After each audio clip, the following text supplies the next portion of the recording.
Candace Jordan here, and we're at the 63rd Annual Old Town Art Fair. This is one of the oldest and largest juried art fairs in the country. Today we're going to see some award-winning art. There's over 300 artists participating. We're going to take a walk on the garden walk. There's over 50 gardens that are open to the public, and we're going to see some great people watching too. So let's take a look.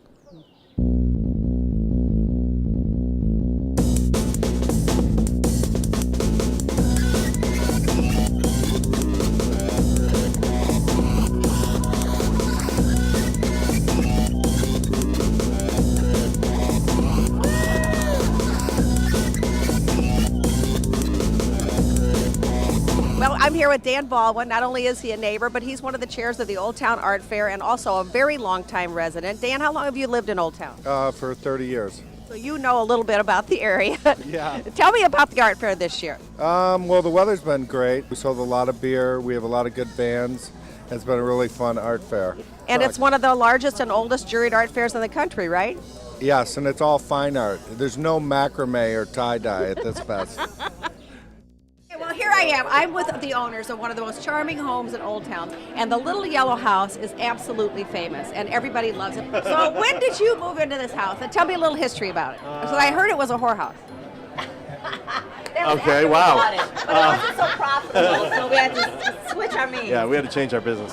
This house was built with the burned wood from the Chicago fire and other refuse. So like when we took down the siding, there's like packing crates, and in the basement there's all kinds of struts. A lot of cans of Heineken beer. I think the contractors that work on this house drank a lot. And had a lot of fun building it, was too. the filler.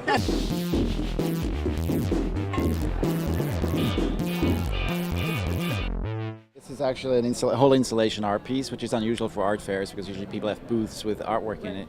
But so it was all conceived as the idea of how cultural treasures get shipped out and sold off. And so I made up this cultural treasure that's from a country of stuffed toy animals. So all the portraits in the portrait room are all stuffed toy animals and peasant scenes and royalty and generals and battle scenes, just all the things that are usually in the old portrait rooms. And then somebody took this and took it away, and it's been taken over by different entities and shipped around, and now it's here and people are buying parts out of it, and the culture kind of got lost in the meantime because people are like, oh, look, a cute toy animal. And Well, I'm here with Bob Mills, of course, the genius behind Watch 312. Bob, look at this piece. These are all made out of washers. Wow, that's phenomenal. I wonder if it comes with dryers too. Your pieces are spectacular. Tell me a little bit about what inspired you to create these wonderful things. Well, these old photographs that I found from the 1920s and 30s, they're Depression-era photos. They just really inspired me based on where we're at today, with our economy and the state of affairs, and I thought that they were indicative of a really unique time in America. Well, for my friends that know me, they know that whimsy is my middle name, and I'm now in a booth that is absolutely chock-a-block with whimsy, and this is the artist Amy Flynn.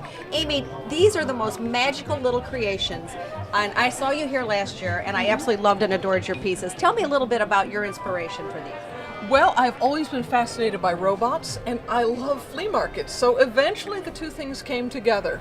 So these pieces are made out of found objects. I see little wrenches here, and I know there's a little secret that you place in each one of these. Yes, every single one has a heart inside, just the way the Tin Man wanted a heart.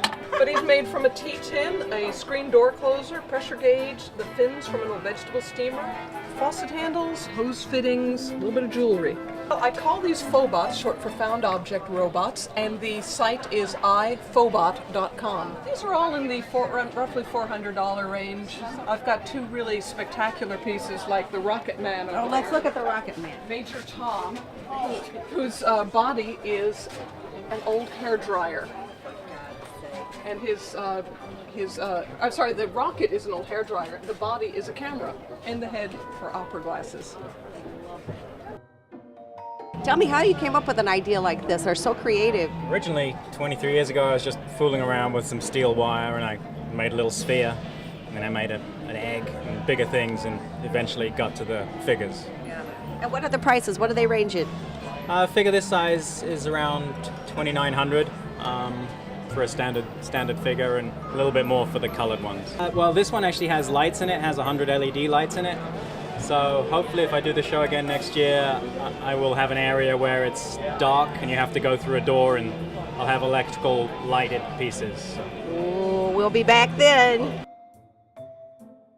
Well, the 63rd Annual Old Town Art Fair is coming to a close. This has been a great day with fabulous artwork, beautiful gardens, great food, great drink, and I've met a lot of friends here today too. I hope you've had as much fun as I have, and I'll see you back here on Candid Candace Chicago the next time.